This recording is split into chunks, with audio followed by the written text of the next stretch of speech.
Olá, estamos aqui no programa Código de Honra, programa este de iniciativa do Instituto dos Advogados de São Paulo em parceria com o Tribunal de Justiça de São Paulo. Hoje vamos falar sobre um tema extremamente interessante, que é a LBI, que é a Lei Brasileira de Inclusão, e a União Estável.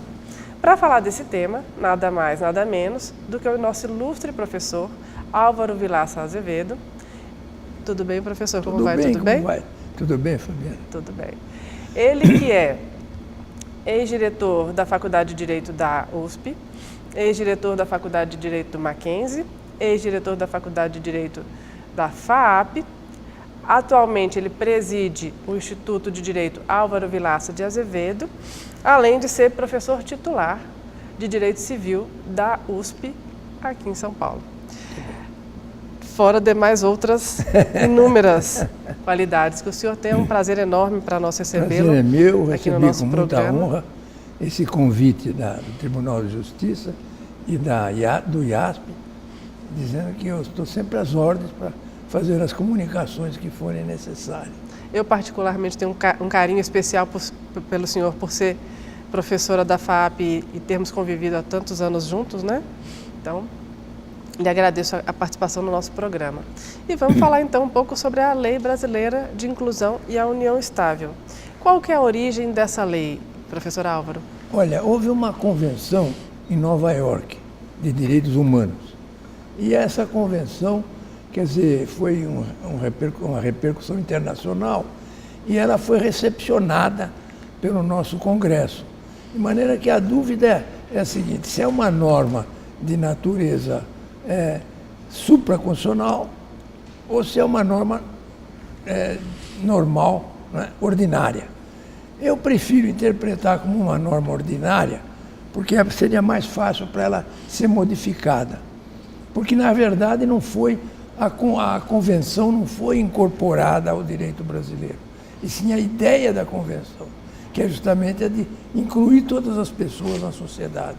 Então, pessoas que não tinham capacidade, que eram consideradas meio fora da atividade jurídica, foram incluídas na sociedade, participando, então, de uma maneira assim ativa. Isso faz muito bem, porque o direito moderno precisa ter essa abertura. Não pode ser uma coisa particular, aquele Bürgerlichen Gesetzbuch, que é do Código Alemão, que era um direito assim burguês. Então, hoje nós estamos com esse direito civil bem ampliado e agora algumas falhas da lei, como toda lei tem falha, eu posso analisar aqui com você. Me explica assim de uma forma mais clara, né? Porque às vezes o nosso telespectador ele não entende a lei, não sabe da existência da lei. Então, ela veio para trazer a possibilidade de as pessoas que estariam marginalizadas incluídas e através de que forma? Fazerem parte, né, fazerem parte da sociedade. Ok. E que instrumentos a lei usa para incluir essas pessoas? Bom, a lei é muito grande, é um próprio estatuto, mas eu vou analisar só a parte do direito civil, Tá. que é o cidadão agindo na sua cidade, com seus negócios, com seus problemas. A modificação principal que a lei trouxe foi uma revogação dos 3 incisos do artigo 3º do Código Civil relativamente à capacidade. Então, são menores de 16 anos os incapazes absolutamente. E os outros que estavam mencionados nos 3 incisos não são mais incapazes. De maneira que foi uma coisa meio brusca, porque a lei teve em mente agraciar ou dar força para a pessoa. Então, a pessoa, por exemplo, tem liberdade de se casar, tem liberdade de opção de sexo sexual e tal. E aí, então, esqueceram da parte de patrimônio. Porque, às vezes, a pessoa que não tem capacidade para exprimir a sua vontade, ela é absolutamente incapaz. E esse inciso foi revogado e passou esse inciso para o relativamente incapaz, que é o artigo 4º. Esse é o grande problema, porque essa pessoa, com a extinção da curatela, essa pessoa absolutamente incapaz, antigamente, passou a não ter proteção. Ou é que eu vou botar uma pessoa que não tem capacidade de exprimir a sua vontade para praticar ato jurídico. Não havendo vontade, não há ato. Então aconteceu isso. Então a lei criou uma curatela de apoio, e essa curatela de apoio, a pessoa que não pode exprimir a vontade tem que escolher 2 curadores de apoio. Como é que ela vai escolher se ela não pode exprimir a sua vontade? Então a lei tem essas coisas.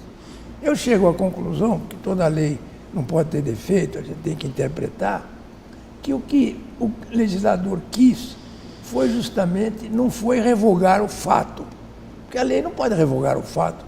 A partir de agora são todos capazes. O fulano lá nem se mexe, não consegue manifestar a vontade, ele não pode ser considerado capaz.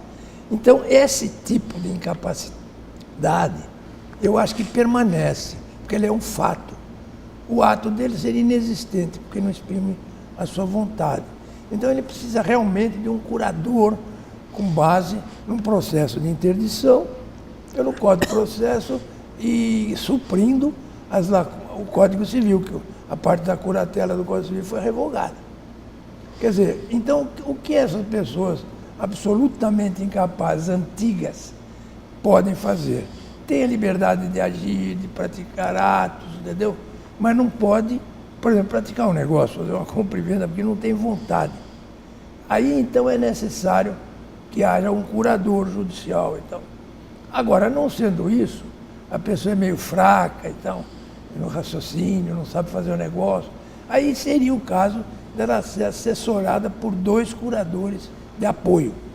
A lei coloca isso à disposição dessa pessoa.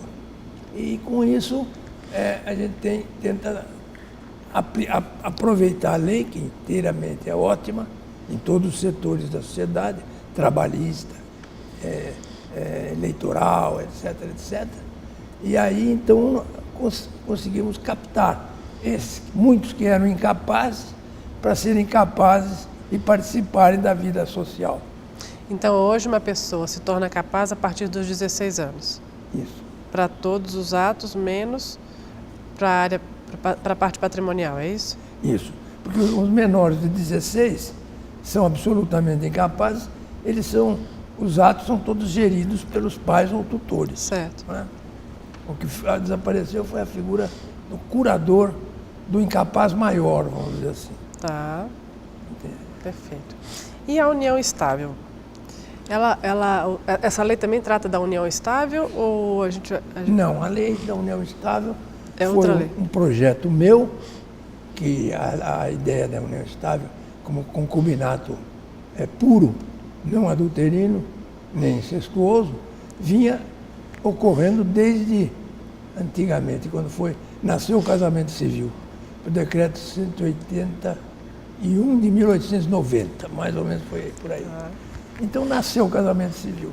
Foram proibidas outras uniões, não havia divórcio, então começou a surgir um concubinato, que quem se separava, que se chamava separado, não era considerado desquitado na época, passava a viver com outra pessoa, constituindo um novo lar. Este novo lar é que teve guarida na união estável, que na verdade ressuscita um direito da antiguidade, que era o direito de viver junto. Vivia junto, a pessoa estava casada. Então você vê lá, Código de Hammurabi, Código Chinês, Taksin-Len, são leis, o Código de Manu da Índia, as leis antigas de Israel e a Bíblia. Fulano dormia com a mulher, acordava marido e mulher. Ele se casava pela própria convivência. Esse casamento passou para o direito romano como usos, que é a posse. Usos. Bastava viver junto para estar casado. E hoje ressuscita na forma de união estável. E, inclusive, passou para muitos lugares. Por exemplo, Estados Unidos, tem 14 estados americanos que têm o marriage ou common law. Tem um casamento de common law. Viveu junto tanto tempo, está casado. E também no México, Tamaulipas, se não me falha a memória, é um estado do México. E na Escócia também.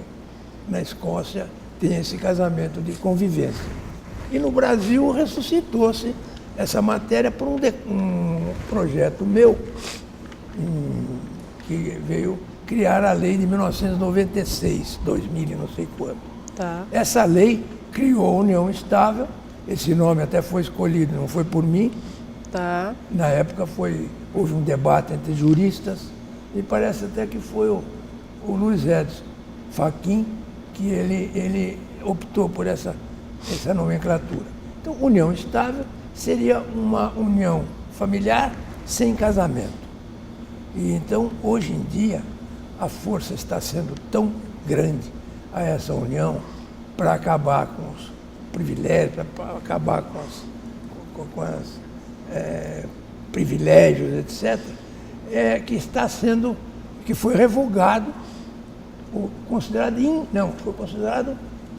ineficaz, quer dizer, foi considerado inconstitucional o artigo 1970, que tinha uma sucessão especial para a concubina, a mulher companheira ou companheiro. Né? Então essa situação vai se mudando e a união estável hoje é quase o casamento. Praticamente o casamento. Só não tem o que diz o povo, o papel passado. É. Que é nada, porque o casamento não tem nada a ver com formalismo. Nunca houve formalismo antes. Mas qual que é a diferença, né, assim, até para as pessoas? Qual que é a diferença entre estar em união estável e estar casado em termos de direito? Estar casado, você tem que ir ao cartório, abrir o processo de habilitação para casamento, e depois de toda aquela tramitação de proclamas, etc., vem o oficial do registro e declara que a pessoa está apta para se casar. Certo. Aí marca-se o casamento dentro de 3 meses, uma coisa assim, e é feito. Esse casamento é realizado com toda a pompa. Às vezes, o juiz do cartório pode transferir essa possibilidade de decreto do casamento para o juiz, para o celebrante religioso. Sim. Se o fulano quer se casar na religião católica ou então hebraica, aí ele se casa, por exemplo, e o celebrante religioso diz as palavras da lei, né? Diante da vontade que acabais de manifestar e vos receberdes como marido e mulher, eu, em nome da lei, vos declaro casados. Certo. Então, o ato judicial ou ato oficial é declaratório, Tá. não é constitutivo. O casamento se constitui pela vontade dos cônjuges. Tá. Essa é a grande posição da ideia do casamento como um contrato. Agora, na união estável é aquela história. Fulano vive com outra. Pode fazer até um contrato. Eu tenho feito muitos contratos. Há 30 anos eu faço esse contrato. E, na verdade, agora está se tendo uma receptividade muito grande. E esse contrato pode criar algumas cláusulas, né, de restrições. Mas, na verdade, é uma união de duas pessoas, a união estável, de homem e de mulher, que acabam constituindo uma família legítima. Aí passa a ser legítima, porque, de fato, ela passa a existir por um documento. Mas mesmo que não haja documento, a simples convivência traz a ideia da união estável. Mas se eu tenho uma união estável, o senhor aconselha que se faça um contrato para reger as relações? Ou... É sempre bom. É sempre bom, principalmente para a mulher. Porque geralmente ainda a mulher ainda trabalha muito em casa. E o marido é que tem as receitas. Então é bom que a mulher faça também para que ela tenha uma garantia patrimonial. Porque aí é aquela história. O artigo acho que é 1525 do Código Civil, que era o meu antigo artigo do meu projeto, artigo 5º, que fala justamente que a união, não havendo contrato escrito, a união simplesmente dos companheiros traz, por exemplo, traz a parte patrimonial, como se houvesse um casamento de comunhão parcial de bens. Parcial de bens. Quer dizer, só os aquestos adquiridos durante a união, adquiridos a título oneroso, é que se somam. A diferença, então, seria que se a pessoa tem um contrato, já está demonstrado que estamos em união estável. Isso. Temos interesse em estar em união estável e temos interesse em dividir patrimônio. aquele patrimônio que eu amealhar a partir do momento em que eu iniciei a união estável. Mas se eu não faço o contrato, a pessoa vive junto com a outra e lá na frente vai ter que ir ao judiciário para poder declarar a união estável e gerir a relação patrimonial, aí, provando certo? a situação de fato, basta dizer quais foram os bens adquiridos onerosamente. Por exemplo, se algum deles, os companheiros, recebeu alguma doação, herança, não conta. Só se comprou alguma coisa. Aí então esse bem é partilhado entre os dois. Agora o que acontece é o seguinte, é que na hora da partilha há separação de fato e a pessoa fica difícil para provar que houve união estável, que aquele bem foi onerosamente adquirido. De maneira que eu aconselho também, quando for adquirido um bem que seja registrado, por exemplo, um bem imóvel, que se coloque na escritura de aquisição o percentual de cada companheiro. Se você botar ali a lei de salvo disposição em contrário, então, por escrito, esse documento de aquisição já vai constar o que é de cada um dos companheiros. E pode haver a união estável entre homossexuais e o direito é o mesmo para essa união estável? Atualmente, sim. Está havendo uma tendência.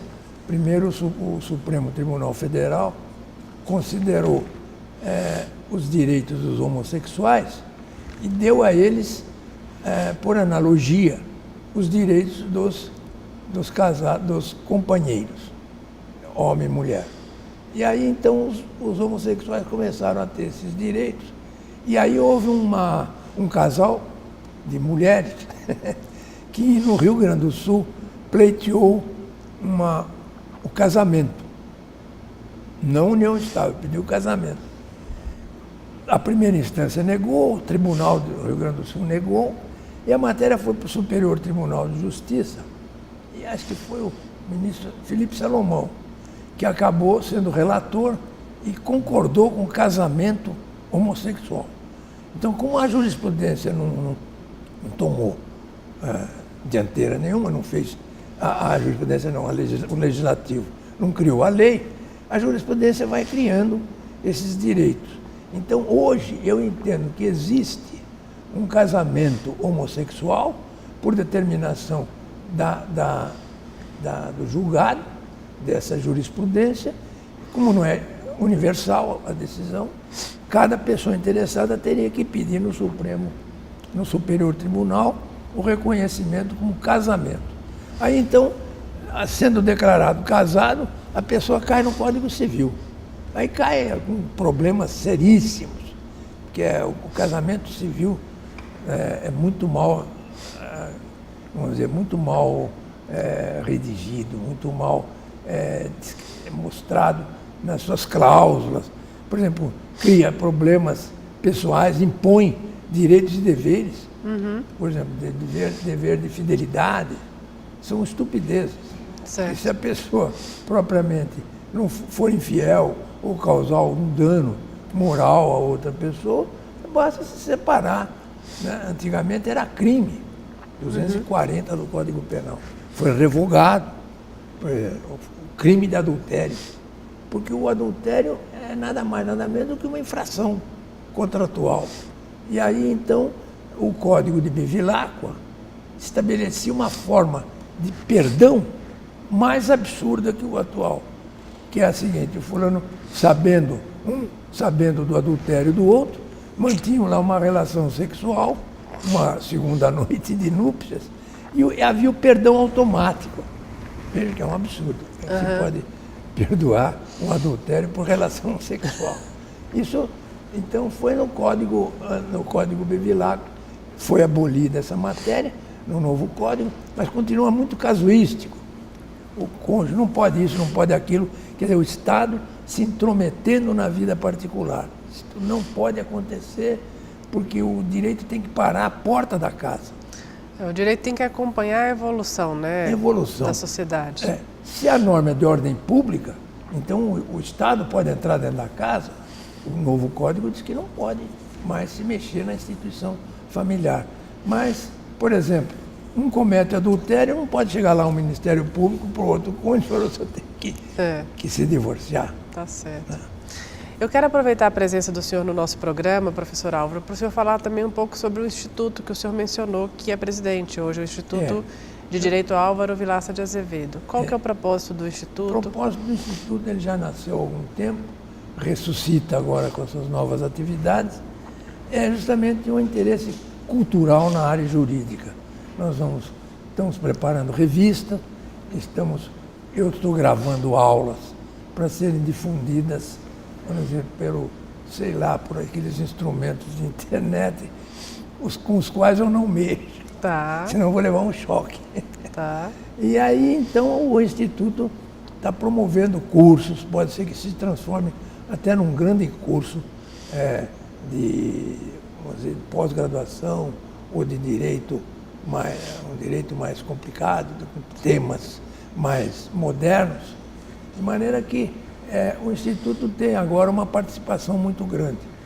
E eu estou me dedicando bastante a ele e aos meus livros, escrevendo meus livros, e agora a ideia é justamente estou terminando o meu curso, são 6 volumes, já tenho aí alguns livros publicados, 22, e vamos cuidar no Instituto de toda essa matéria e também daqueles professores que tiverem interesse em lançar livros, fazer palestras, montar cursos. O Instituto vai organizar tudo isso, sei lá, futuramente dentro da tecnologia que se oferece, por telões, etc., e fazer uma divulgação muito grande. Espero que isso aconteça em breve. Então, veja bem, né? O senhor, um exemplo de jurista brasileiro, a qual todos nós devemos seguir este exemplo, né? Além de tudo que o senhor já fez, além dos 22 livros publicados, diretor de várias faculdades, professor titular da USP, agora também com seus 60 anos, né, professor? 80. Com seus 80 Já anos. Já fechei a casa dos 80. Com seus 80 anos. Eu continuo dando aula na USP, então, porque eu só dou aula lá de pós-graduação. Então, mas isso eu acho que é importante para todos nós ter uma referência como o senhor hoje do direito e percebendo que o senhor aos 80 anos está criando, não criando porque já está criado, né, mas trabalhando cada vez mais pelo sucesso do Instituto de Direito Álvaro Vilaça de Azevedo, ao qual nós o parabenizamos. E convidamos também a você, os professores interessados, que participem das nossas atividades. Faremos com certeza isso. A gente vai fazendo as coisas. Eu gostaria de agradecer a participação do senhor no nosso programa, convidá-lo para outras novas entrevistas, quando possível. E se o senhor tiver mais alguma coisa para falar para os nossos telespectadores, fique à vontade. Dizer que eu também estou muito honrado com esse convite, né, do IASP e do Tribunal de Justiça, e aí dizer que é sempre uma satisfação para o professor ter um meio de comunicação, porque o saber que é adquirido pelo estudo, pelas pesquisas, a gente tem que difundir. Ninguém pode fazer livro e guardar na gaveta, né? Você é professora, também escritora, e é uma grande professora, né? Sou testemunha disso. E aí, então, dizer que nós temos que transmitir os nossos conhecimentos, para que nós sejamos sempre atuais e, enquanto estivermos vivos, não morrermos. Porque há pessoas que morrem em vida. É verdade. Param de fazer as coisas, ficam desiludidos, vendo as desgraças alheias. Como diria Rui Barbosa, a gente tem vergonha até de ser honesto. É verdade. Então a gente procura fazer alguma coisa de positivo, porque aí, vibrando positivamente, tudo que é de bom vem para a gente. E o que for de mal afasta-se automaticamente. Perfeito. Então, telespectadores, nada mais inteligente que as palavras do professor Álvaro Vilaça de Azevedo, que está com seus 80 anos, empreendendo aí no Instituto Álvaro Vilaça de Azevedo, Instituto de Direito, né? Que fará cursos de pós-graduação, extensão e etc. Parabéns por essa iniciativa. E encerramos agora o nosso programa Código de Honra de hoje. Muito obrigado. Já sentindo saudades. Eu também.